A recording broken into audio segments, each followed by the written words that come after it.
The mud had her up to her elbows.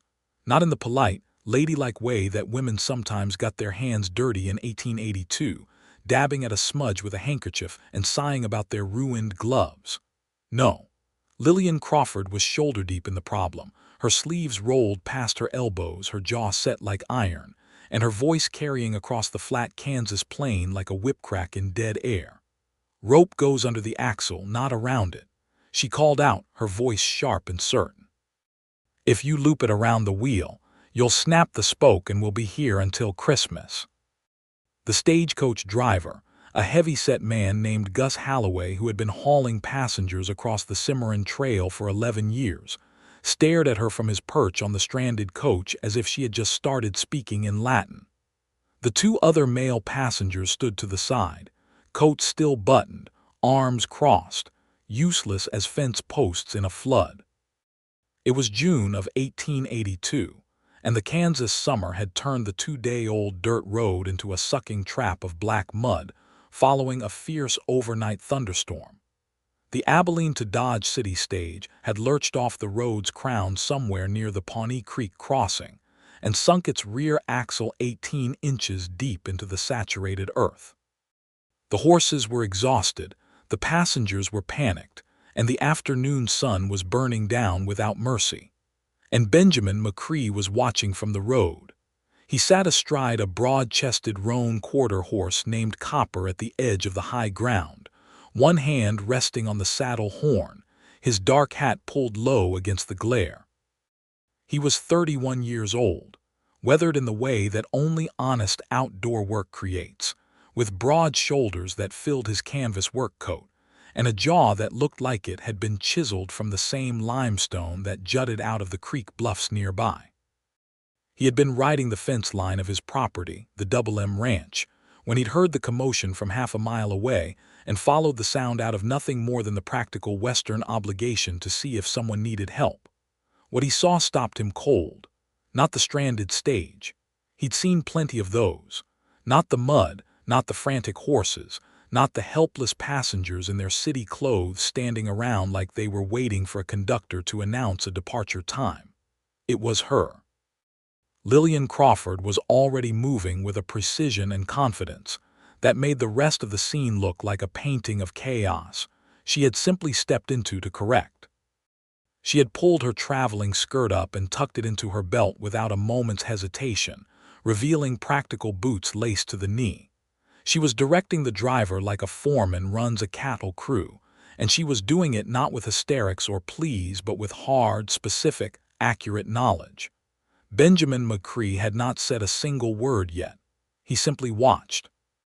And somewhere in that watching, without knowing it, without planning it, without any of the warning that a man usually gets before his entire life changes direction, something cracked open inside his chest. Lillian had been traveling alone since Abilene, which was unusual enough to have drawn quiet stares at the stage depot. A woman traveling unaccompanied in 1882 was not unheard of, but it was still the kind of thing that made people look twice. She was 26 years old. With dark auburn hair, she kept pinned severely at the back of her neck, green eyes that had a measuring quality to them, as though she was always calculating something, and a face that was pretty in a strong-featured way that suggested it had never much cared whether anyone found it pretty or not. She carried a leather satchel that never left her side, a battered copy of Rankin's Manual on Mechanical Engineering, and a .32 caliber Smith & Wesson Model 1.5 revolver in a flat holster at her hip that she wore with the same casual familiarity most women wore their apron strings. She was a structural engineer, not a title the frontier of Kansas had seen attached to a woman before. She had studied under her father, Professor William Crawford, who had taught applied mechanics and structural design at the University of Illinois in Champaign until his death 3 years ago.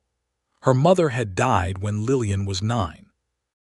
Her father had raised her in his laboratory and his lecture hall and his library, and what had come out of that particular crucible was someone who understood the physics of load, leverage, tension, and torque the way most women her age understood embroidery patterns.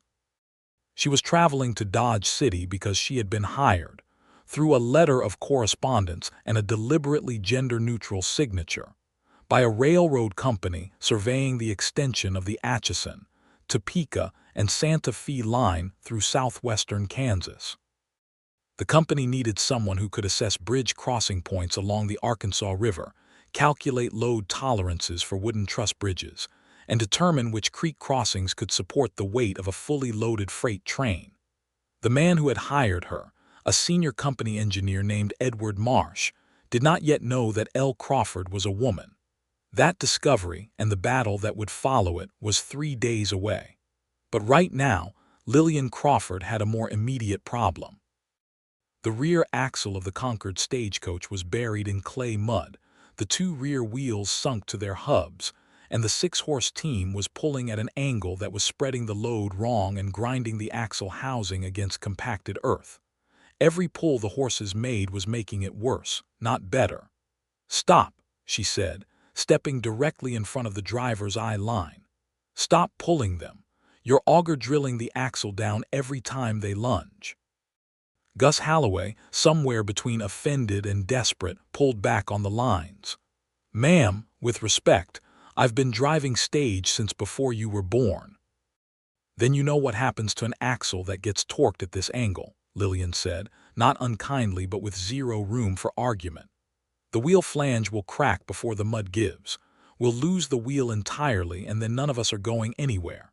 She was already moving around the back of the coach, pressing her boot into the mud to test its depth and consistency, crouching to look at the angle of sink. The ground soft clay over hard pan, 2 feet down it's solid. "We need a fulcrum point, not a straight pull."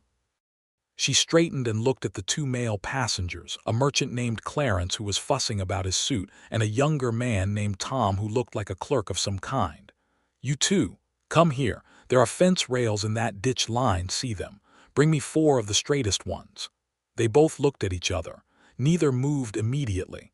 "Now," Lillian said, in a tone that was not loud but landed like a door slamming. They went.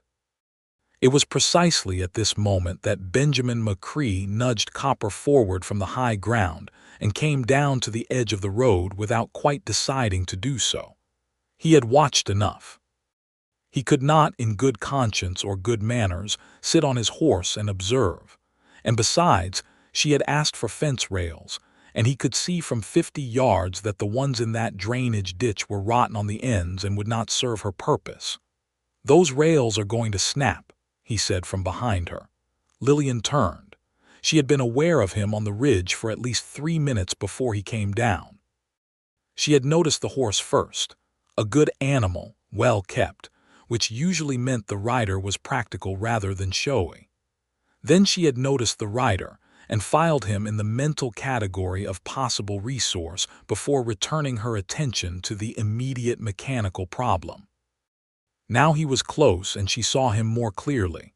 He was tall in the saddle, wide across the chest, with a kind of stillness about him that she associated with people who were genuinely competent, because confident people don't fidget. His eyes, dark hazel under the shadow of his hat brim, were looking at the fence rails and not at her skirt tucked into her belt, which elevated him considerably in her estimation.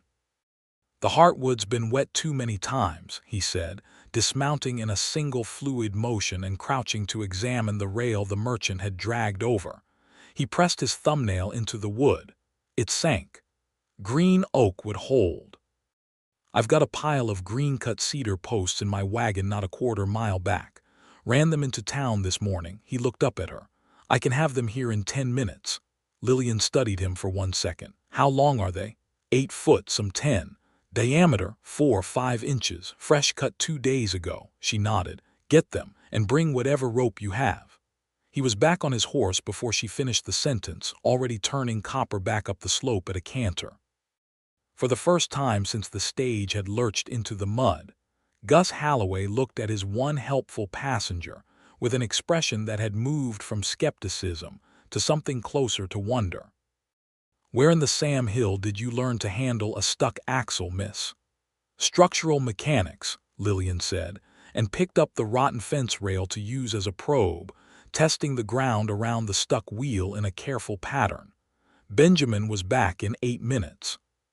He drove his own wagon, a sturdy flatbed pulled by 2 draft horses, and he had brought not only the cedar posts but 3 lengths of good hemp rope, a block and tackle set he kept in the wagon bed for exactly the kind of hard work that a ranch required, and a long iron pry bar that he held balanced across his knees as he drove down the slope with a calm efficiency that Lillian noted with the same appreciation she gave to well-made tools. "What's the plan?" he said, setting the wagon's brake and dropping to the ground. She showed him, not asked him, showed him. She had already drawn the geometry of it in her head, the cedar posts placed as skids under the wheel hubs, the block and tackle rigged to create a mechanical advantage that would multiply the pulling force of the horses, the rope under the axle rather than around the wheel to lift as it pulled. She explained it in 30 seconds, her hands moving to indicate the angles and positions. Benjamin listened without interrupting. Then he said, "Axle rope needs to go behind the differential housing or the lift angle's wrong." She paused, looked at the housing. He was right. "Behind the housing," she said, without any hesitation or defensiveness, because she was not interested in being right. She was interested in solving the problem. He appreciated that more than he could have articulated. They worked. They worked together with a naturalness that should have been impossible between 2 strangers, but was instead one of those rare and bewildering things that happens when 2 capable people with complementary knowledge find themselves in front of the same problem. He handled the heavy lifting, driving the cedar posts under the wheels with hammer blows from a rock, because he had not brought a maul, threading the rope under the axle housing with practiced hands while lying in the mud without complaint. She directed the placement with precise measurements she made using her own hand span and the length of her forearm as units, which she had long since calibrated to known dimensions, and she rigged the block and tackle with a mechanical advantage ratio she calculated aloud while she worked. 4-to-1, she said, threading the rope through the second pulley. "That'll give us the equivalent of 4 horse lengths of pull on a 2-horse hitch. More than enough if the skids hold."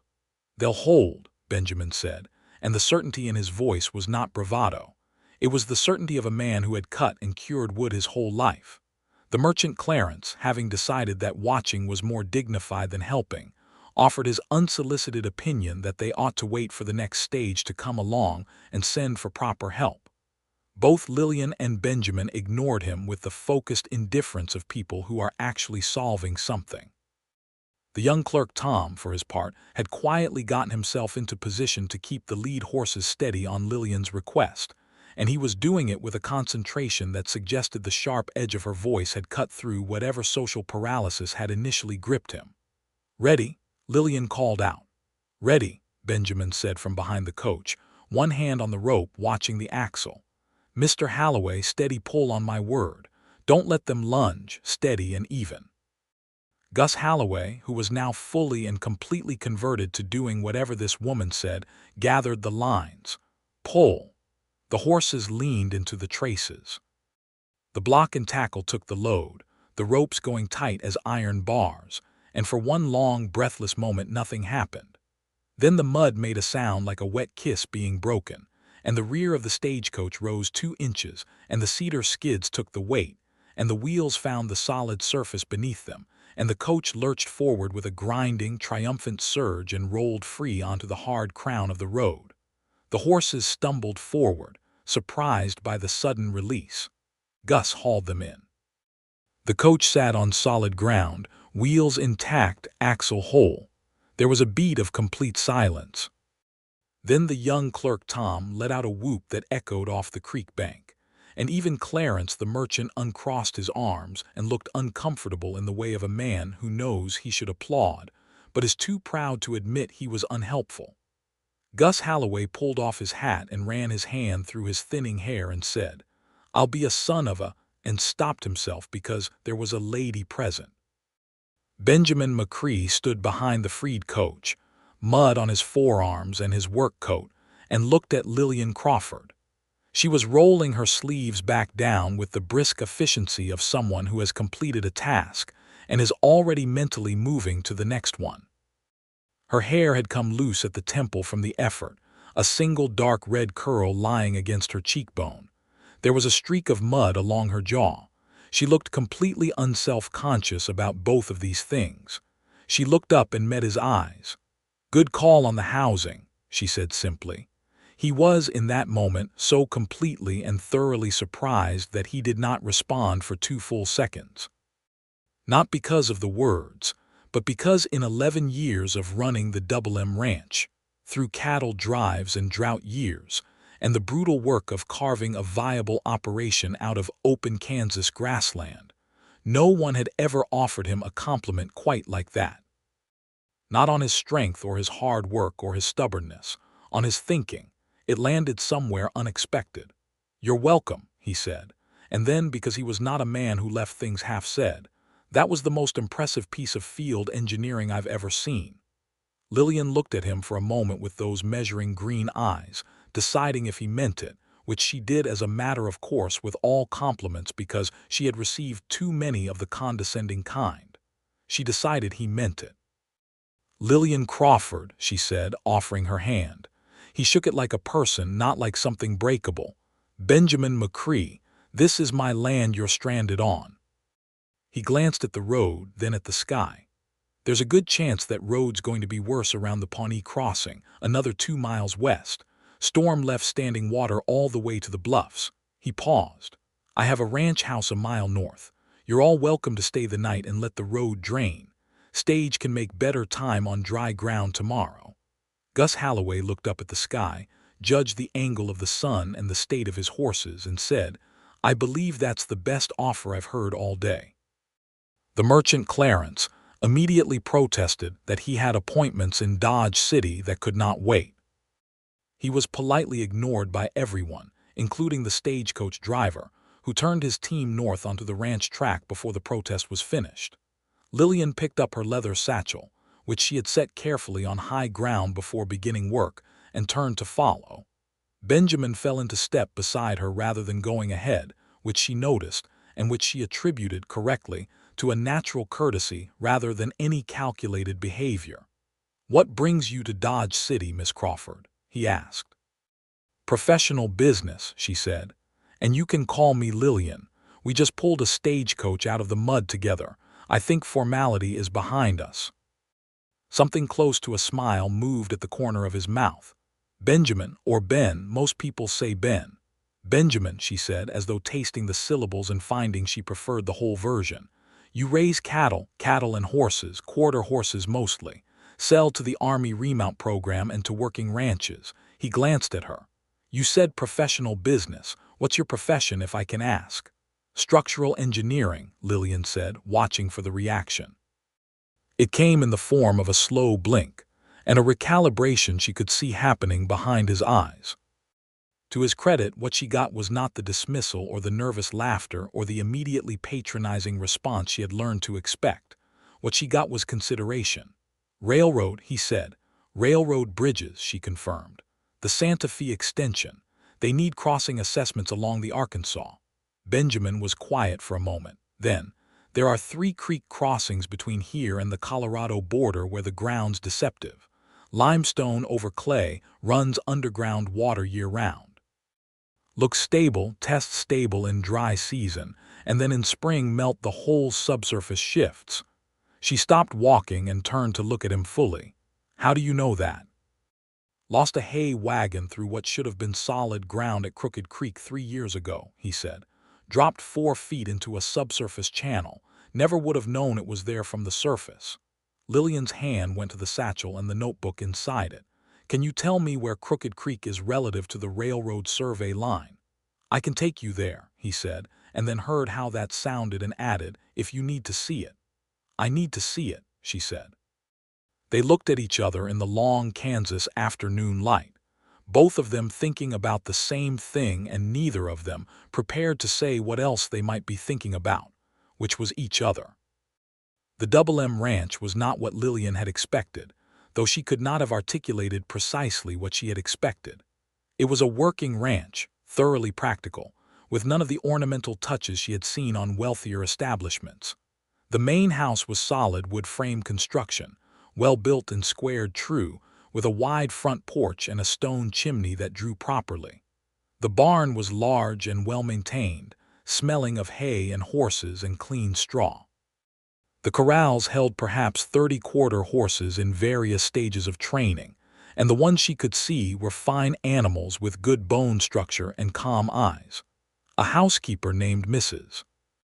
Adeline Prout, a stout, kind-faced woman of about 50 who had worked for Benjamin's family since before his parents had died, and had quietly continued as his closest thing to household management, came out onto the porch when the stage pulled into the yard, took one look at the number of guests and the state of everyone's clothing, and began issuing practical directives with the confidence of someone who has handled frontier hospitality for 30 years.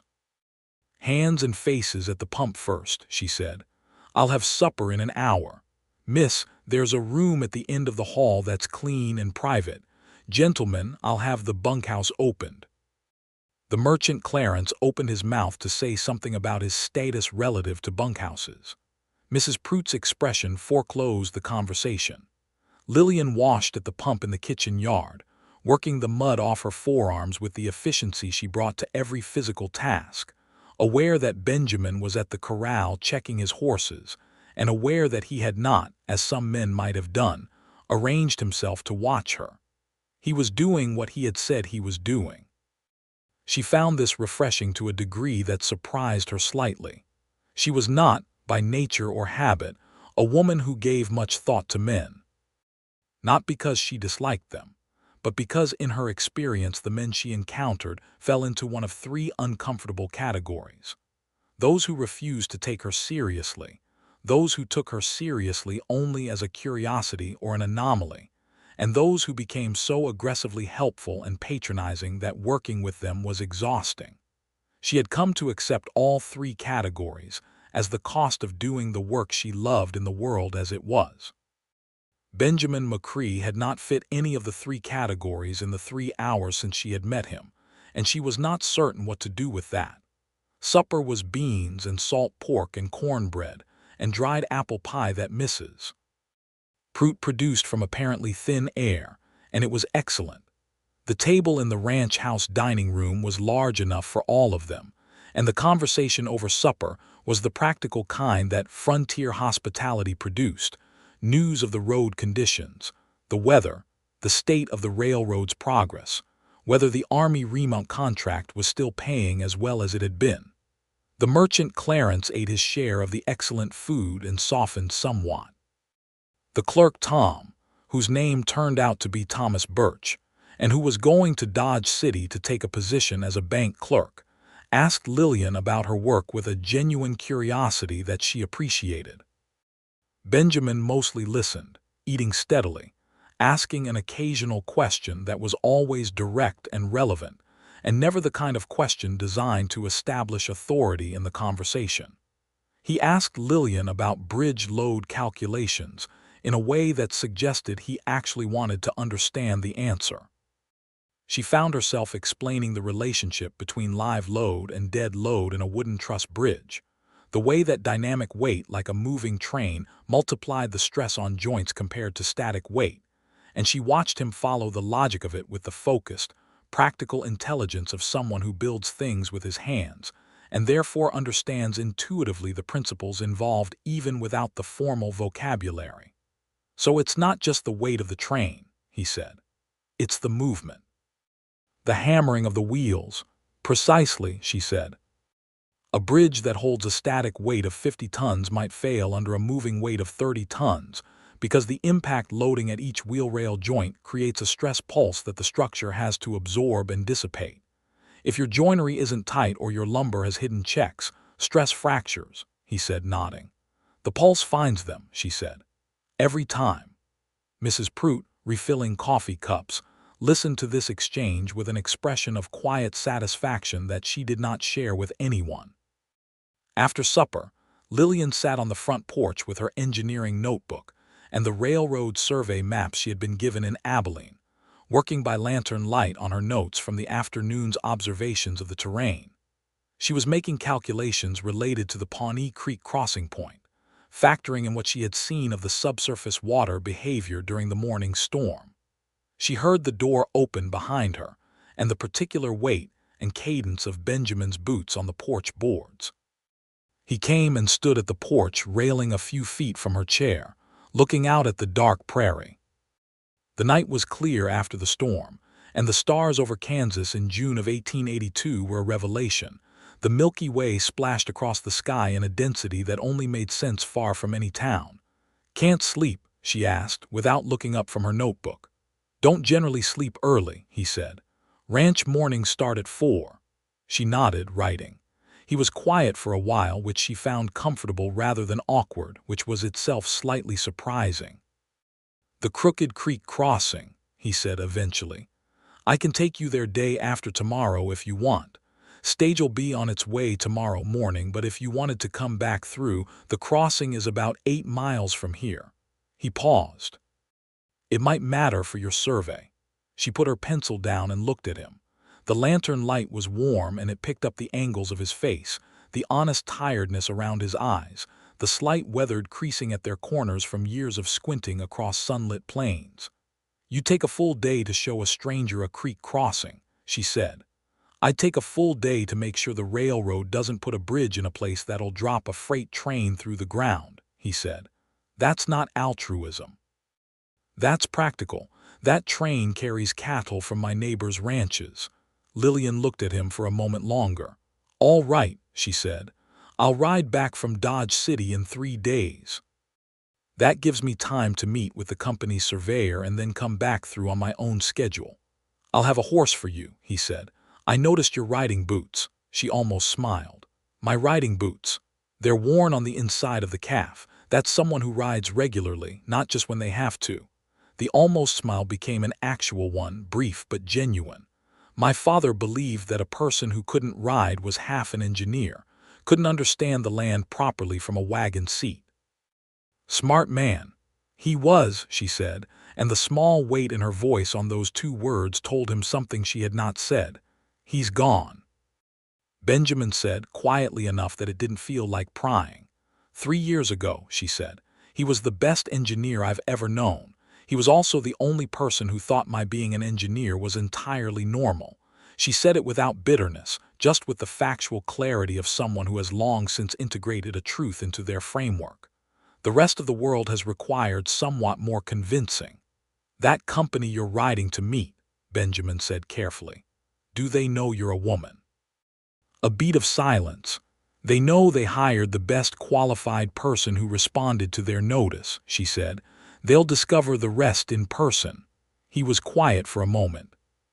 "Then, and when they try to send you back," she looked at him directly, "they will discover that the contract they signed is legally binding regardless of the contractor's gender, and that the work I can do for them is not available from anyone else currently operating in the Kansas territory who is also willing to take the fee they offered."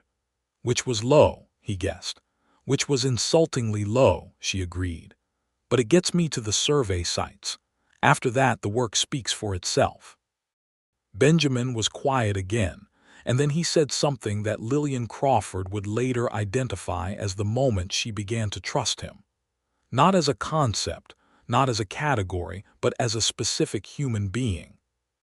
"You shouldn't have to fight that hard just to do your job," he said. "Not you'll be fine, not it can't be that bad. Not a silver lining or a pat consolation, just the plain acknowledgement that a thing was unjust, offered without fanfare." She looked back at her notebook. "No," she said quietly, "I shouldn't." The night settled around them, full of crickets and the distant sound of horses moving in the corral, and neither of them said anything more for a while, which was one of those comfortable silences that mean more than most conversations. The next morning arrived at 4 o'clock with a rooster and Mrs. Prout and the smell of coffee and biscuits, and by 7 the stage was loaded and the road had drained enough to pass. Lillian Crawford climbed up with her satchel and found that she was aware of Benjamin standing at the edge of the yard, in a way she was not accustomed to being aware of people she was leaving behind. She met his eyes from the coach window as Gus Halloway clucked the team into motion. 3 days, she said. I'll have a horse, he said. The coach rolled west, and the Double M Ranch diminished behind her, and Lillian Crawford opened her notebook and told herself firmly that she was thinking about subsurface hydrology and bridge load calculations, and the professional battle she was about to walk into, not about hazel eyes and the particular timbre of a voice that said what it meant. She was mostly successful. Dodge City in 1882 was still in its last years of being genuinely wild, though the legendary violence of the cattle drive era was already beginning to fade as the railhead moved west and the farming population grew, and the reformers and the school boards and the churches accumulated enough votes to begin making the Long Branch Saloon close before midnight.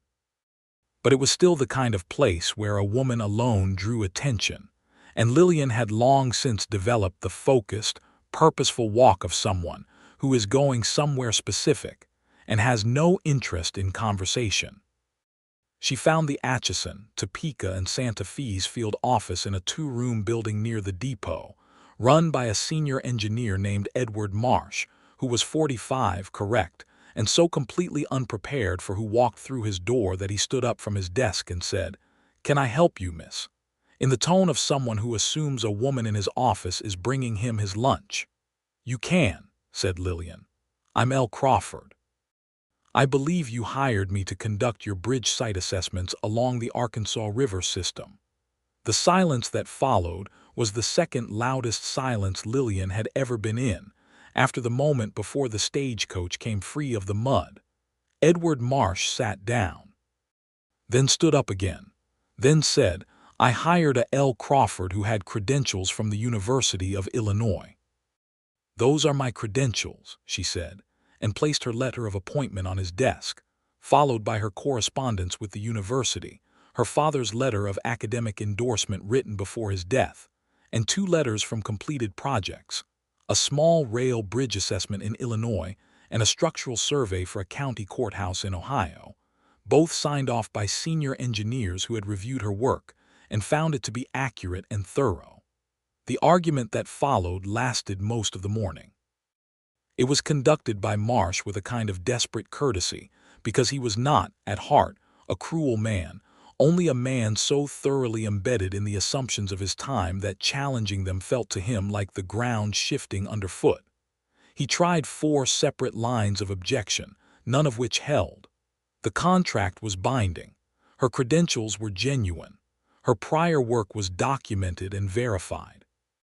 And when he finally pulled out her survey methodology proposal, the one she had sent with her application, and pointed to a specific calculation regarding dynamic load distribution in a multi-span truss bridge, meaning to challenge it, he realized after rereading it twice that it was correct. In fact, it was better than the standard formula his company used. He sat back in his chair and looked at her with the expression of a man whose mental model of the world has just been revised against his will. "The Crooked Creek Crossing," Lillian said, because she had been thinking about it for 3 days, and she wanted to put it in front of him while she had his attention. "I have reason to believe there's a subsurface water channel that your survey team didn't detect. I need 3 days in the field to assess it before you file the preliminary crossing report." "Who told you about Crooked Creek?" Marsh said, too quickly. "A rancher whose wagon fell through the ground there 3 years ago," she said. "His name is Benjamin McCrae. His land borders the survey corridor." Marsh was quiet for a moment. Then, with the particular sigh of a man who has lost an argument he thought he'd win, "You can have 5 days. I'll assign you a survey assistant." "I don't need an assistant," she said. "I need a horse and a transit and access to your boring logs from the preliminary survey." She got all 3. She was back on the road east the following morning, 3 days after leaving the Double M with a rented horse from the livery, her survey instruments packed carefully in the saddlebags, and the Santa Fe's boring logs rolled in her satchel. The road had dried and hardened in the summer heat, and she made good time, arriving at the Double M in the early afternoon. Benjamin was at the corral when she rode in. He watched her come down the track on the livery horse with the ease of someone who has been riding since childhood, noting the way she read the ground as she came, her eyes moving over the terrain with a professional attention that was also just simply the way she was in the world. He raised a hand in greeting, and she swung down from the saddle and led the horse to the corral fence with the same natural confidence she brought to everything. "You came back," he said. "I said I would," she said. There was something different in her eyes today, a slight tension around them that hadn't been there before. The battle in Marsh's office was still sitting in her chest, not as defeat, because she had not been defeated, but as the particular weariness of having to fight a fight she should not have had to fight. He saw it. He didn't immediately ask about it. He said, "I've got a horse for you, better for rough ground than whatever they rented you in town." He nodded at the livery horse, which was a perfectly adequate animal, but was also clearly not bred or trained for backcountry terrain. "What happened in Dodge City?" he said, as they walked to the stable. She told him, briskly and without editorializing. He listened without interrupting until she reached the part where Marsh had recognized the load distribution calculation was correct, and then something shifted in his expression, a quiet satisfaction that was entirely on her behalf. "Good," he said simply, "so you're in." "I'm in 5 days. Then we'd better start at Crooked Creek first thing tomorrow," he said. Daylight lasts long this time of year, but the Eastern Fork is hard going after a rain, and it's been wet all week. That evening, Mrs. Prout made a supper of roasted chicken and preserved peaches over cornmeal, and the three of them sat at the table and talked about the survey work and the railroad and the state of the cattle trade, which was changing as the range fenced up and the open drives became shorter and more organized. Benjamin talked about his horses with a quiet passion that was different from the way he talked about most things, more personal, more revealing. He had a way with horses that went beyond the practical Lillian had noticed, something in the way he moved around them and the way they responded to him. "Your quarter horses," she said. "The Army remount program, are they buying enough to sustain the operation?" "Just," he said with the careful honesty of a man who doesn't dress up financial reality. "It's been 3 tight years. The '79 winter hit hard and I lost a third of my stock. I've been rebuilding since then." He set down his fork. "There's a contract coming up in the fall for 200 horses. If I can deliver on it, the operation is sound for 3 years. If not," he stopped. "If not," she prompted. "I'll have to consider selling part of the North Range," he said. "Which I would rather not do." She nodded. She understood the weight of that kind of decision. Her own financial existence since her father's death had been a series of exactly that kind of calculation, taking work she was overqualified for at rates she should not have accepted because the alternative was the kind of dependence on family charity she was constitutionally incapable of accepting. "The railroad survey," she said carefully.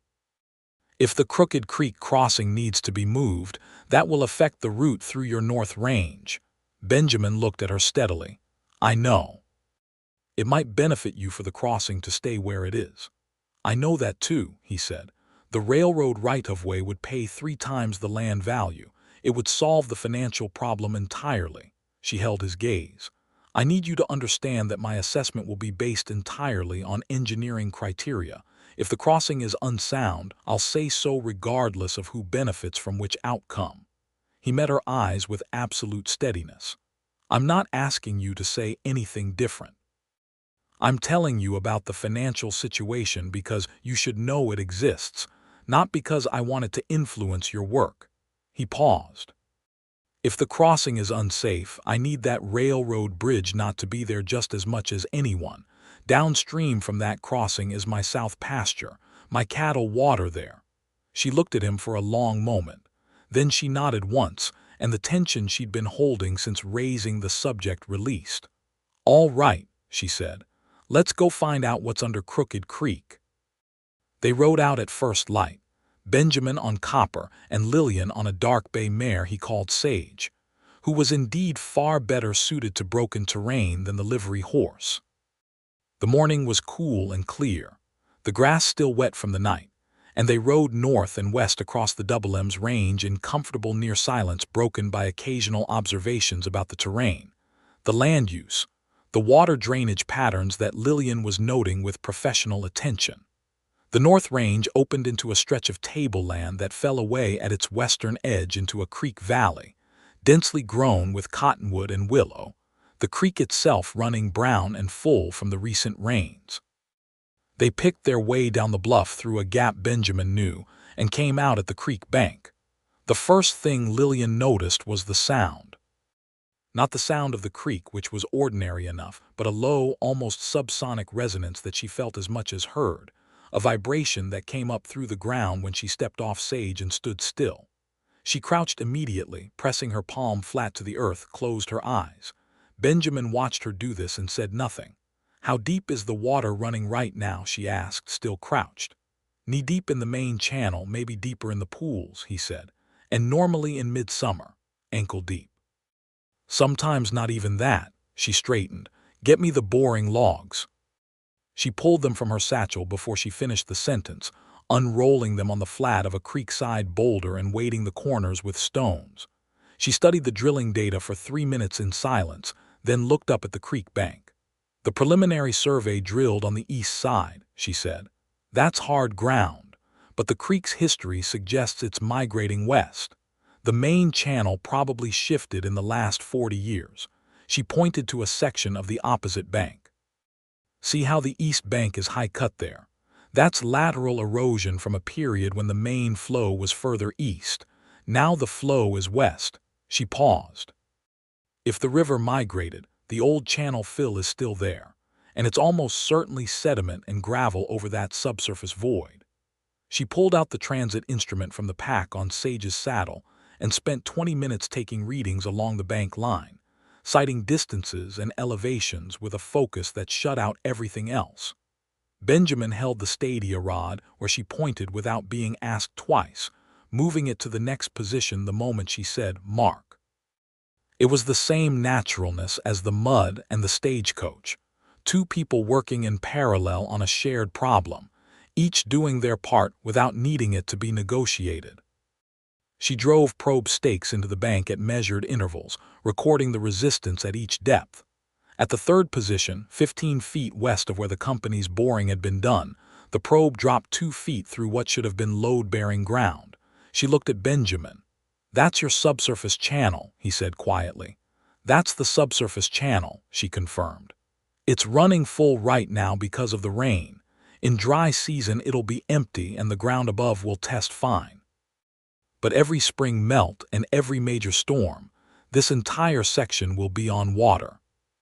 She was already writing calculations in her notebook, cross-referencing the boring data with the load specifications of the Santa Fe's freight configurations. "The crossing has to move half a mile south." Benjamin was quiet for a moment. Then, "That takes it off my North Range entirely." "Does that matter?" she asked, looking at him directly. "Not for me," he said.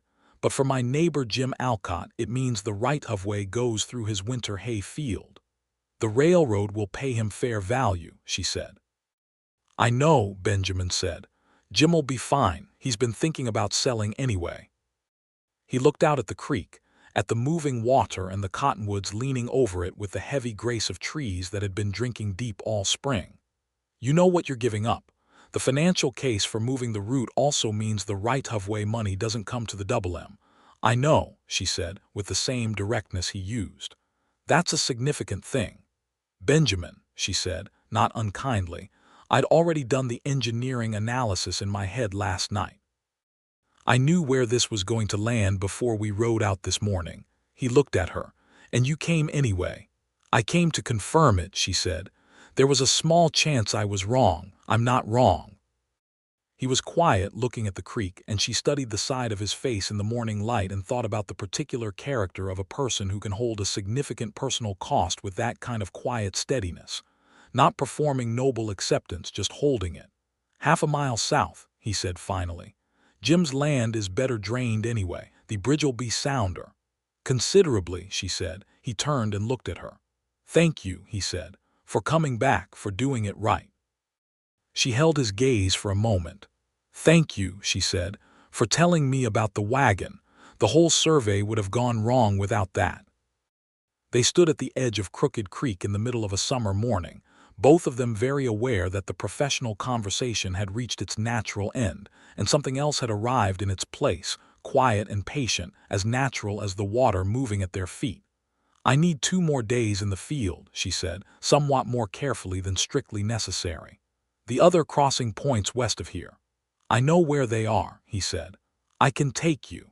She should have said she could manage alone. She had all the equipment, all the data, and the ability to read the land that she had been developing for her entire adult life. She knew this. "All right," she said instead.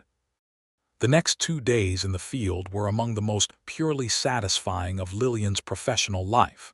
And they were that not only because the engineering work was real and demanding and important, but because of the company she was doing it in.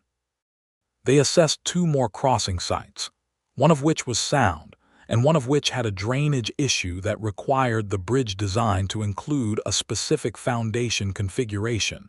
She sketched in the field and annotated with calculations that she would formalize in her written report. They talked while they worked, and they talked over the midday meals they ate from saddlebags at whatever high ground or creek bank was nearby. And the talking covered everything from structural engineering to the mathematics of horse breeding to the practical realities of the Homestead Act to literature. Because it turned out that Benjamin McCrae had a small but carefully chosen bookshelf and had read widely and thought about what he read, which Lillian found so unexpectedly delightful that she had to recalibrate her expectations of the conversation entirely.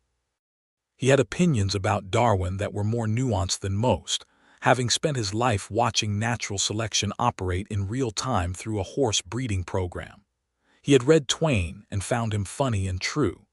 He had read some of Emerson and found him interesting but somewhat impractical. He had tried Thoreau once and reported that a man who went to the wilderness and then admitted his mother did his laundry had made a fundamental argument-weakening error. Lillian laughed at that, a real laugh, the kind she rarely produced in professional contexts, and Benjamin looked at her when she laughed with an expression she didn't examine too closely, because examining it would require admitting things she was not quite ready to admit. On the 3rd evening at the Double M after supper, Mrs. Prout found an excuse to be very busy in the kitchen, which was transparent to everyone including herself, and Benjamin and Lillian sat on the front porch again, this time with coffee, watching the prairie dusk turn the sky 4 different shades of copper and rose. "Your report," Benjamin said. "You'll go back to Dodge City tomorrow." "Tomorrow," she confirmed. "I can have the written report to Marsh by end of the week." "And then?" he asked. She turned her coffee cup in her hands. "And then the contract is complete and I go back to Champaign." She said it with a practicality that was not quite entirely natural. He was quiet for a moment, then, "And is Champaign where you want to be?" She looked at the horizon. "Champaign is where my correspondence goes," she said. "I've lived in a boarding house there for 3 years. I work wherever the work takes me." She paused. "I'm not sure I've decided where I want to be is a choice I've been making deliberately." Benjamin set down his coffee cup on the porch railing. He had been thinking about this for 2 days, which for him was the length of time it took to reach a decision he felt certain about. He was not a man who made those decisions quickly or said things he didn't mean.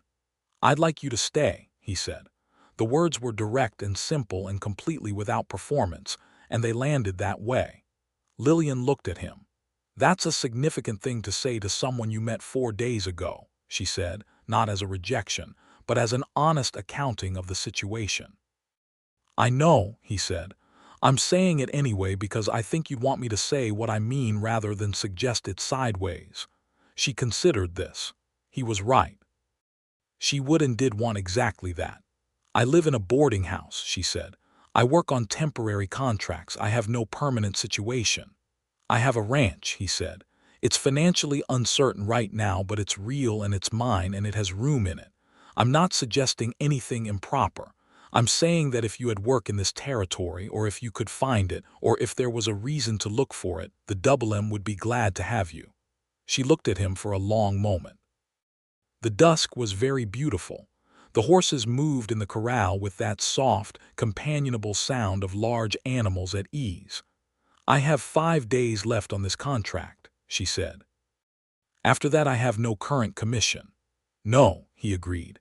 "The railroad extension will need additional survey work later in the year. If Marsh decides the work I've done on this phase is acceptable, he'll decide it's acceptable," Benjamin said, with a confidence on her behalf that was not dismissive of the challenge but was entirely based on having watched her work for 3 days. She looked down at her coffee cup. "I'm not easy to live around," she said quietly. "I work odd hours. I think about engineering problems in the middle of conversations. I read technical documents at the dinner table. I start work at 4 in the morning," he said. "I fall asleep in my chair after supper. I smell like horses more often than not, and I'm not always interesting company." She looked up at him. There was something almost painful in being offered something she wanted, because the wanting of it was new and uncomfortable. "I need to deliver my report first," she said. "I know," he said, "and think about this properly.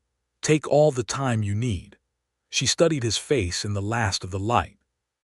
The stillness in it, the patience, the complete absence of pressure despite the significance of what had just been said. She had met this man 6 days ago in the middle of the mud on a Kansas road, and she had known within the first hour that he was different from the categories she had built.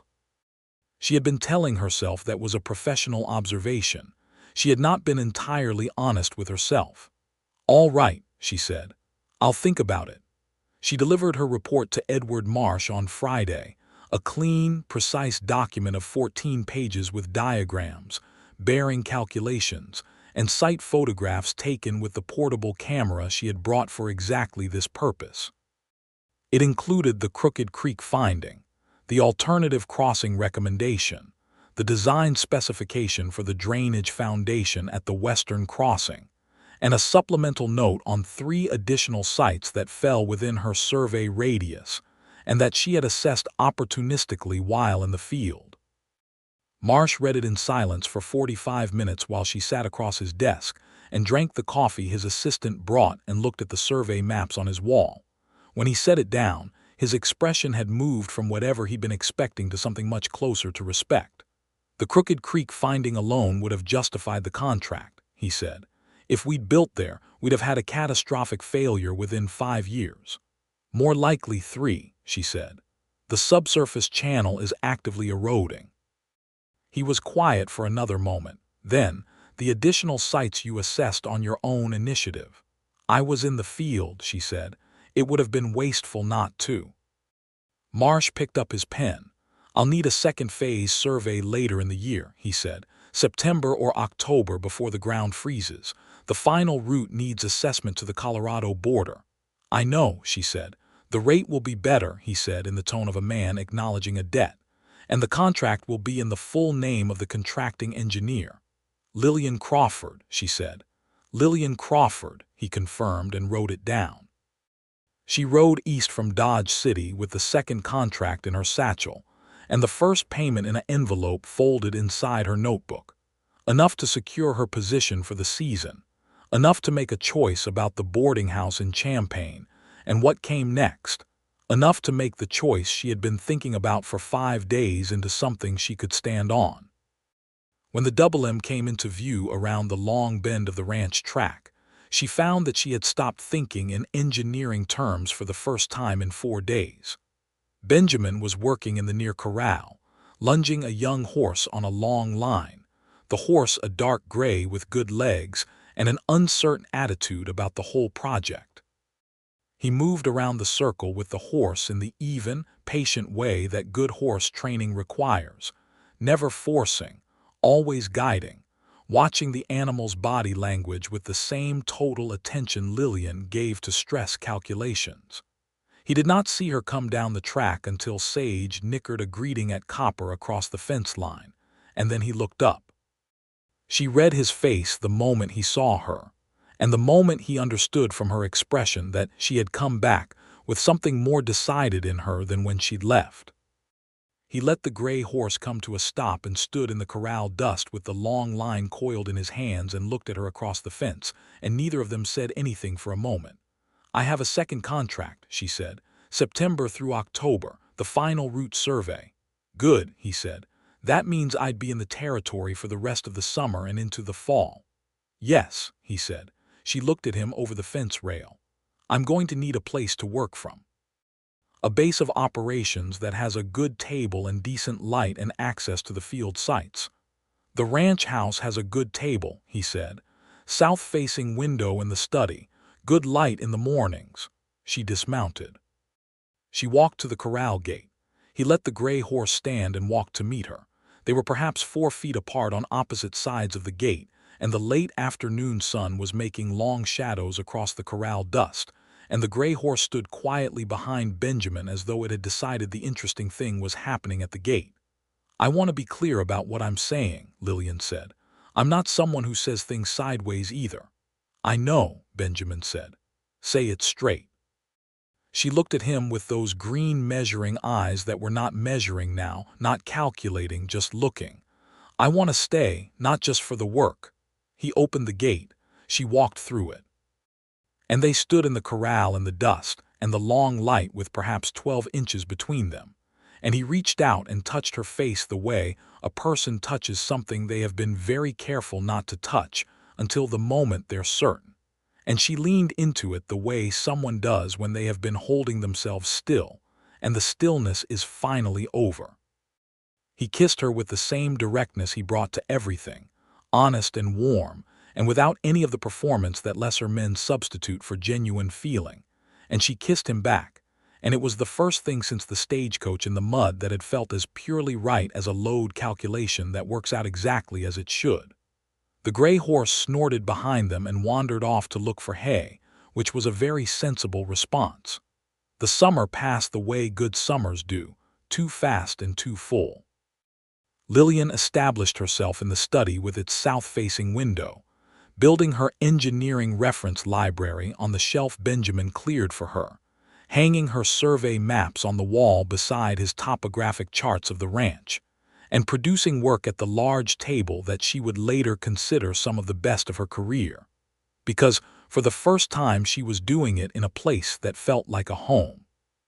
She and Benjamin moved around each other with the naturalness they had discovered in the mud on the Cimarron Trail, two competent people in parallel, occasionally working the same problem and occasionally working separate ones, always glad when the day's work brought them back to the same table or the same porch or the same conversation.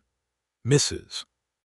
Pruitt stopped pretending to be busy in the kitchen when they talked in the evenings and simply sat in her chair by the fire and contributed her own opinions, which were sharp and practical and often funny, and the three of them became a household in the most genuine sense before any formal arrangement had been made, simply because the reality of their daily life was already the arrangement. In August, the Army remount inspector came through and assessed the 200 horses Benjamin had prepared for the fall contract, and he passed them with a recommendation for a bonus allocation for 6 particular animals that were the finest he'd assessed in 3 years of Kansas territory work. The contract was signed. The financial threat to the Double M's North Range was over. Benjamin came in from that meeting and told Lillian at the dinner table, briefly and without drama, and Lillian put down her fork and said, "I'm glad," with such simple and complete sincerity that Mrs. Pruitt had to turn away and take a sudden interest in the window. In September, Lillian began the second survey phase and was gone 3 weeks at a stretch, moving west along the Arkansas corridor with a pair of the Santa Fe's field crew, who had been told by Marsh that they were to give the survey engineer every professional courtesy, and who did so, after the first day's work, with genuine respect rather than reluctant compliance, because the work Lillian did in the field was plainly excellent and could not be dismissed on any grounds that held up to examination. She came back to the Double M in between survey legs, and the coming back became something she thought about on the road, something she turned toward the way plants turn toward light, not desperately but with a natural and inevitable orientation. Benjamin was always there when she rode in, not waiting at the gate, not hovering, simply there, doing the work of the ranch. And the moment he saw her come down the track, the work stopped, and his face did the thing it did now when he saw her, which was a kind of lighting up that he did not try to conceal, and which she had stopped pretending not to notice. One evening in late September, with the first cold edge of autumn in the Kansas air and the cottonwoods along Crooked Creek turning gold and orange, they walked out to the bluff above the creek after supper, the two of them alone while Mrs. Prout read by the fire, and stood looking at the valley where Lillian had driven probe stakes into the ground and changed the course of a railroad. "The survey's nearly done," she said. "2 more weeks." "I know," he said. He had known for a week that this conversation was coming. He had been thinking about what he wanted to say, not in the way of a man rehearsing a speech, but in the way of a man who wants to be certain he means what he says. "Lillian," he said. She turned and looked at him. "I want to ask you to marry me," he said. "I want to be clear that it's not because of the survey or the ranch or any practical consideration. It's because you're the most remarkable person I've ever met, and I'm better at every part of my life since you've been in it, and I want that for the rest of my life." She looked at him for a long moment. The bluff was very quiet. The creek ran below them, brown and full with autumn rain, over the ground that would have swallowed a railroad bridge and now would not. "I've never intended to marry," she said. "I made that decision when I was 22 because I'd seen what marriage did to the professional lives of the women around me. It made them invisible." "I know," he said. "I would never do that to you." "That's easy to say," she said quietly, not harshly. "Yes," he said, "and I know you'll judge it by the evidence rather than the saying. So I'll tell you what the evidence is as I see it. In the 4 months you've been here, I have never once asked you to be less than what you are. I have never suggested that your work was less important than anything on this ranch. I have introduced you to every person I know as a structural engineer and felt proud to do it. I have driven you to survey sites at 5 in the morning without complaint. And when you're in Dodge City or on the survey line and you're not here, the ranch is fine and the work gets done, but something essential is missing." He paused. "I believe the evidence supports the prediction." Lillian Crawford, who had calculated load tolerances and subsurface hydrology and bridge stress equations, and the mechanics of getting a stagecoach out of deep mud, stood on the bluff above Crooked Creek and felt something in her chest that she recognized as the structural moment when a joint fully engages, when the load transfers properly, when everything clicks into its true position, and the whole structure becomes what it was designed to be. "Yes," she said. He looked at her. "Yes," she said again, as though she needed to hear it herself. "Yes, Benjamin, I'll marry you."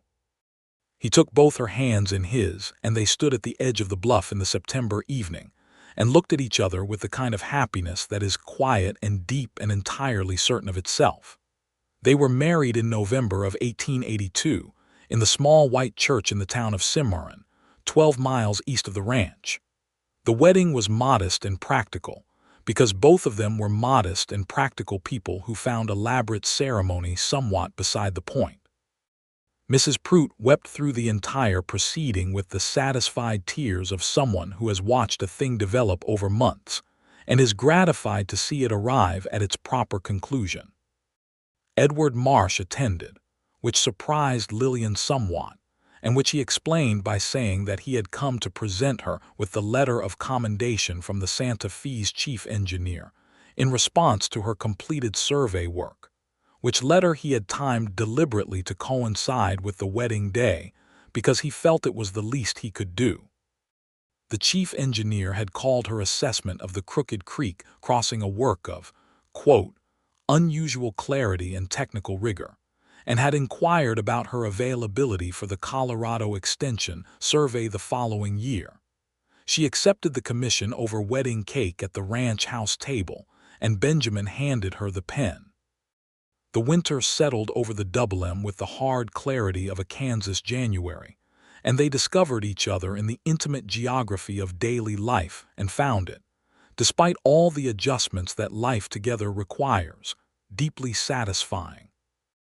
Lillian worked on bridge design specifications at the study table and rode out with Benjamin on mild weather days to assess the ranch's winter drainage and water supply, because she could not help bringing her engineering eye to the land around her, and because Benjamin found her observations genuinely useful.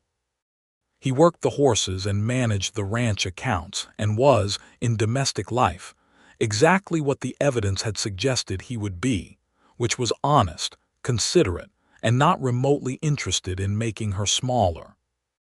In the spring of 1883, Lillian discovered she was pregnant, and she told Benjamin across the breakfast table with the same directness she brought to everything, and his reaction was to set down his coffee cup and take her hands and look at her with an expression of such profound, uncomplicated joy that she had to laugh, because it was beautiful and also somewhat startling in its intensity. "Well," she said, when the first wave of his happiness had expressed itself, "I'll need to modify the Colorado survey schedule." "The Colorado survey can work around whatever it needs to," he said. "The work doesn't stop," she said, looking at him carefully. "Of course it doesn't," he said, and he meant it, which she knew from the way he said it. Their son was born in November of 1883, a large, healthy boy who arrived into the world with the emphatic certainty of a person who intends to make his presence known. They named him William James McCrae, the William for Lillian's father and the James for Benjamin's father, and the combination felt exactly right. William was, from his earliest weeks, a person of considerable personality. He observed the world around him with the same evaluating attention his mother brought to a survey site, and he responded to his father's voice with the immediate calm that Benjamin's horses demonstrated, which Benjamin found both amusing and deeply moving. Mrs. Prout, who had privately considered young William's arrival to be the natural conclusion of a plan she had been quietly running, since the day Lillian Crawford first walked into her kitchen with mud on her jaw and a leather satchel over her shoulder, took on the role of grandmother with a completeness that suited everyone. The Colorado survey was delayed but not abandoned. Lillian completed it in the spring of 1884, when William was 4 months old and traveling in a purpose-built carrying frame. She had designed herself and attached to Sage's saddle with a rigging that distributed the infant's weight ergonomically and kept him stable at a walking pace. She had tested the design for structural integrity before using it, because she was who she was. Benjamin had ridden with her on the first 3 survey legs of the Colorado work, and on the morning she set out for the 4th leg, he had watched her ride away from the Double M with the baby on the saddle and her transit strapped behind, and had felt something he could only describe as a fullness in the chest that was almost uncomfortable in its intensity. He went back to his horses and was less useful than usual for about an hour. The Santa Fe extension to Colorado was completed in late 1884, and Lillian's bridge site assessments were incorporated into the final engineering record with full attribution. Her name appeared in the official survey report as lead assessment engineer, the first time in the railroad's history that a woman had held that designation in a published technical document. Marsh sent her a copy with a handwritten note that said, simply, it was the right decision to honor the contract. She kept the note in her engineering reference file, which was a form of archiving she reserved for things that mattered. In 1885, a small engineering firm in Kansas City that had heard about her work through railroad circles wrote to ask if she would be willing to consult on a courthouse construction project that had developed foundation problems.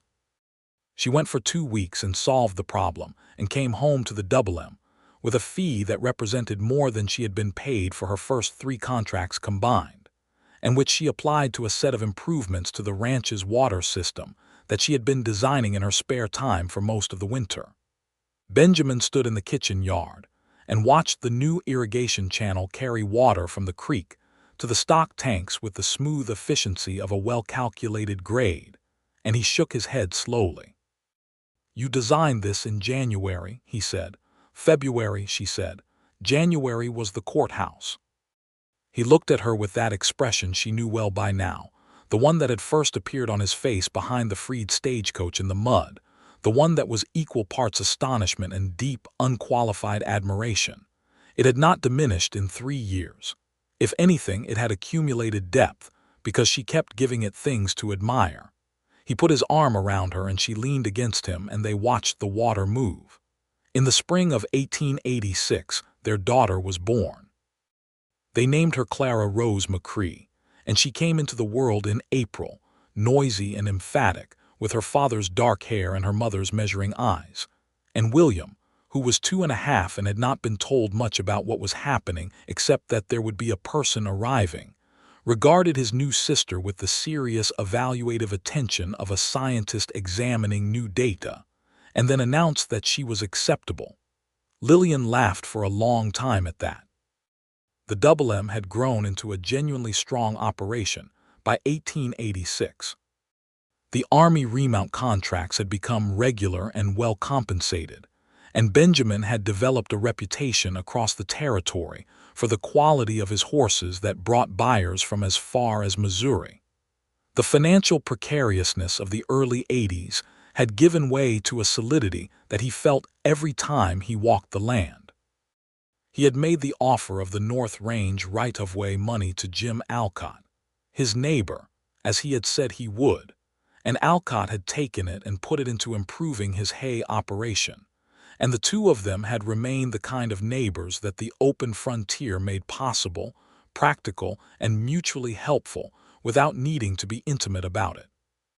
The railroad bridge at the alternative Crooked Creek crossing was completed in 1885, a solid timber truss structure built on the foundation specifications Lillian had designed, and it carried the Santa Fe's freight trains with no difficulty whatsoever. The old crossing site, half a mile north, showed significant subsidence the following spring when the snowmelt came, the ground sinking 2 feet across a 20-yard section as the subsurface channel ran full. The Santa Fe's chief engineer sent Lillian a letter acknowledging the finding and noting that the estimated cost of a bridge failure at that location would have exceeded $40,000. She added that letter to her file beside the one from Marsh. There were hard years still, because the frontier was not a place that permitted extended ease.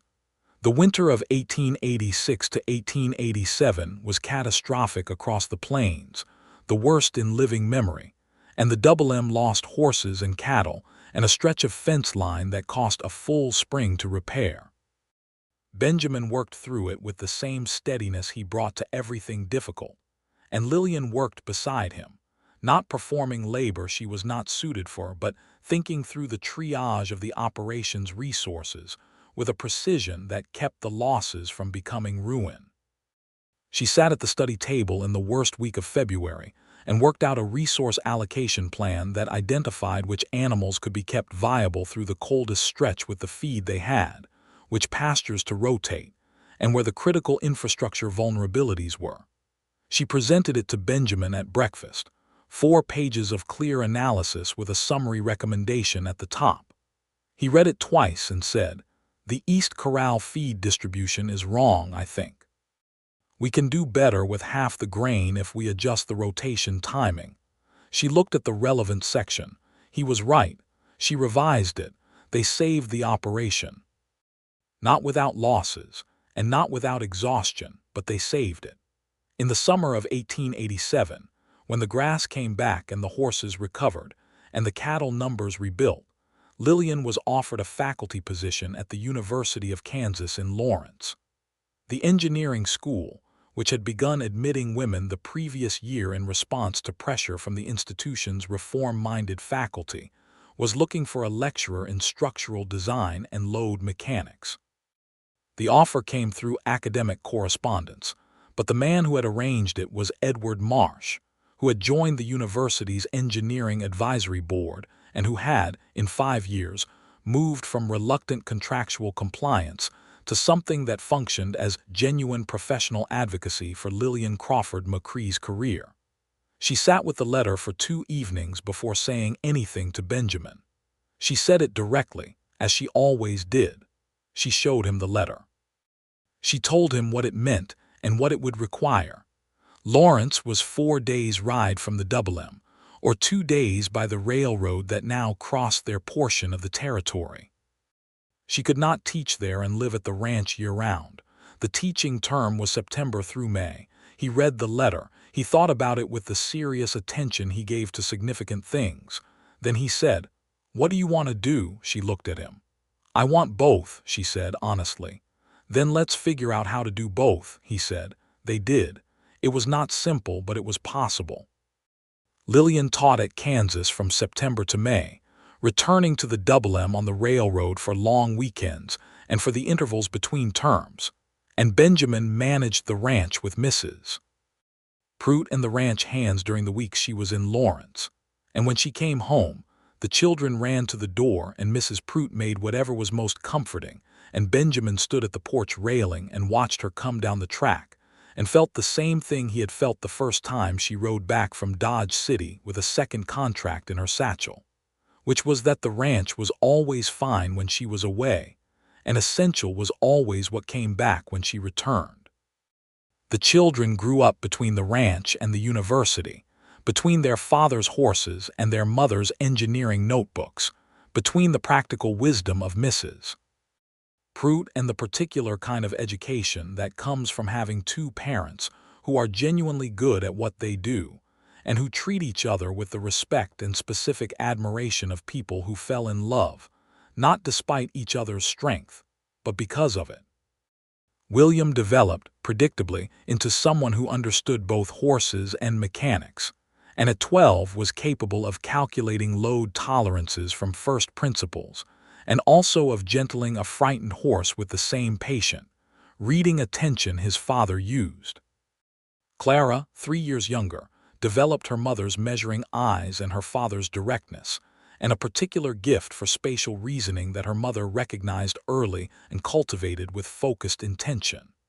The years moved in the way good years do when they are built on something solid, each one adding weight and texture without eroding the foundation.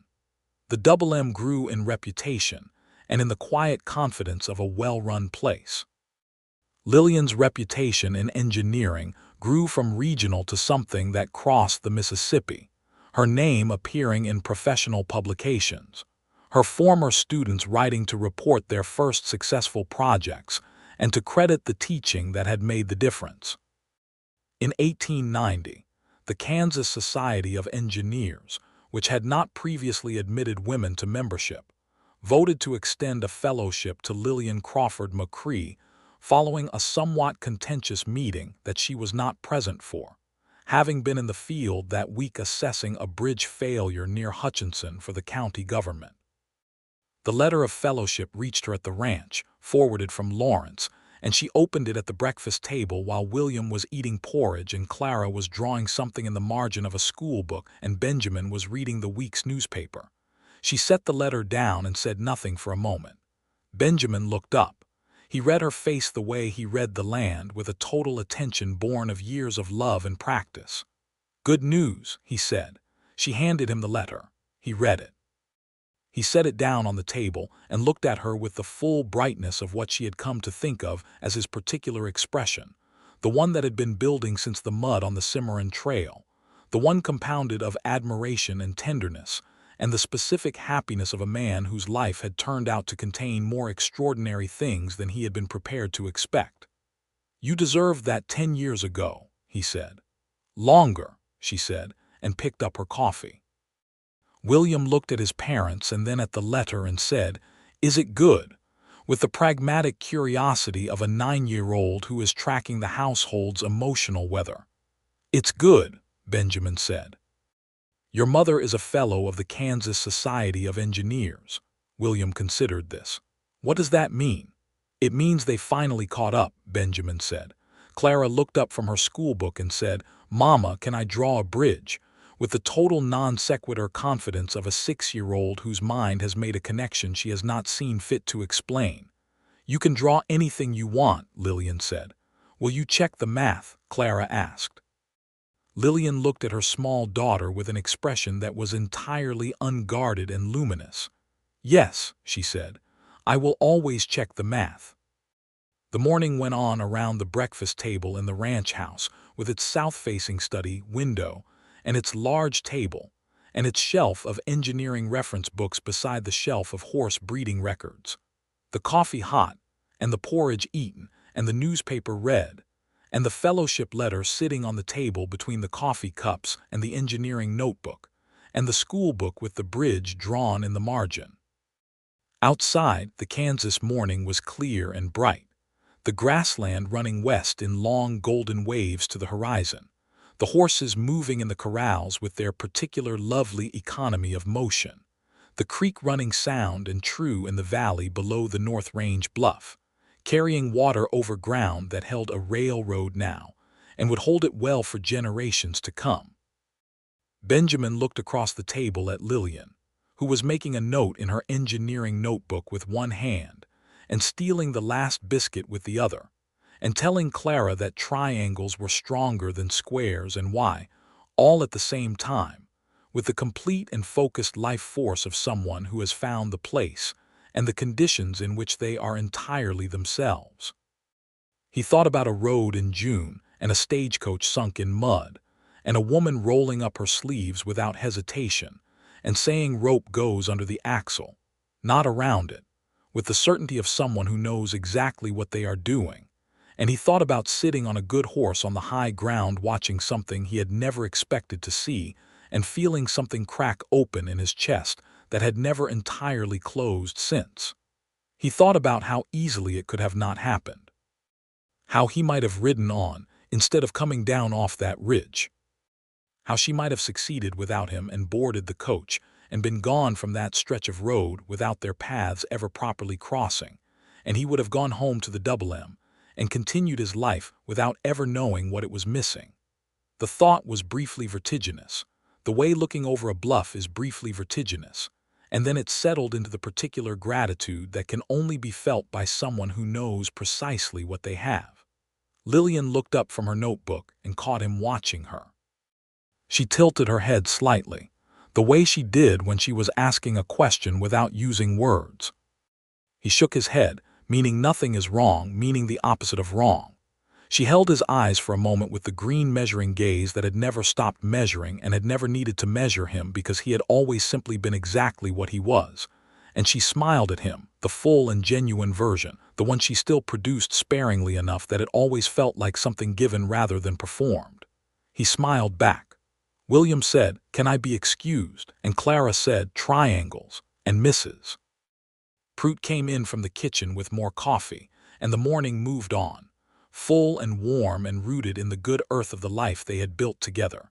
The engineer and the rancher, the woman who had rolled up her sleeves in the mud, and the man who had ridden down from the ridge to help, both of them exactly where they had arrived by following the truest lines of who they were, which had led them, as the truest lines will, to exactly the same place. The Kansas prairie stretched away in every direction, vast and honest, and the Double M sat in the middle of it, solid and sound, built on calculations that held.